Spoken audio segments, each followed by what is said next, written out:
हाय, hello, नमस्कार. तर आजचा दिवस ना थोडासा चांगला पण गेला आणि थोडासा वाईट पण गेला. का ते तुम्हाला पुढे सांगते. तर सगळ्यात पहिले ना सकाळी मस्तपैकी असं कोमट पाणी केलं आणि त्यामध्ये अर्ध लिंबू पिळून ते पाणी पिऊन घेतलं. तर बबड्यानं बाहेर त्याचे पप्पा कामाला चालले होते, तर त्यांनाच खिडकीमधनं बघत होता. आणि आजकाल गाड्या खेळायच्या सोडून असे आमच्या भलतेच काहीतरी कुटाने नेहमीच चालूच असतात.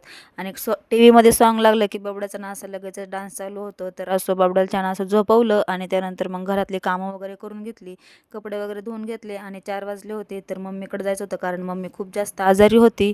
तिला नेमकंच दवाखान्यामधून आणलं होतं, तर तिलाच भेटण्यासाठी चाललो होतो. तर रस्त्यामध्ये ना अशी खडी टाकून ठेवलेली होती आणि बबडा ना तेवढ्या खडीतून एकटाच असा खाली पळत गेला होता. मला तर वाटलं आता पडतोय की काय, पण नाही पडला. त्यानंतर घरी आले, मम्मीकडे आले आणि तिला ना असं नारळ पाणी काढून दिलं. आणि त्यानंतर बबड्याला ना ही बाटली इकडं वेगळी दिसली, म्हणजे एवढी मोठी बॉटल त्याने कधी पाहिली नाही. त्यामुळे त्याला ना तो सारखं त्याच्यापाशीच जात होता, त्या बॉटलपाशीच, आणि मला पाणीच प्यायचंय म्हणत होता. तर तिथं ना छान अशी नारळ फोडलं. खूप वेळ गेले नारळ फोडायला. त्यामधनं छान अशी मलाई वगैरे काढून घेतली. बबड्याला चारली, तर बबड्याने काही खाल्ली नाही, त्यामुळं मी आणि मम्मीनेच खाल्ली.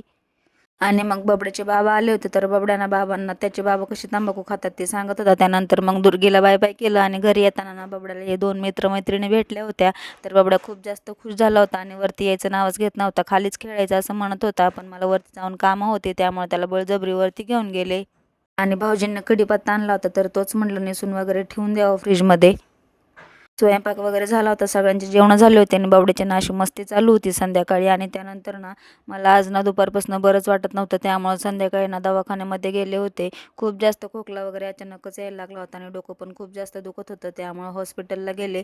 आणि त्यानंतर तिथनं आल्यानंतर नाही त्यात आईस्क्रीम वगैरे खाल्ली आणि घरी आल्यानंतर गोळ्या आणि औषध वगैरे पण घेतली. असं तर मी कधी असं अचानक आजारी पडत नाही.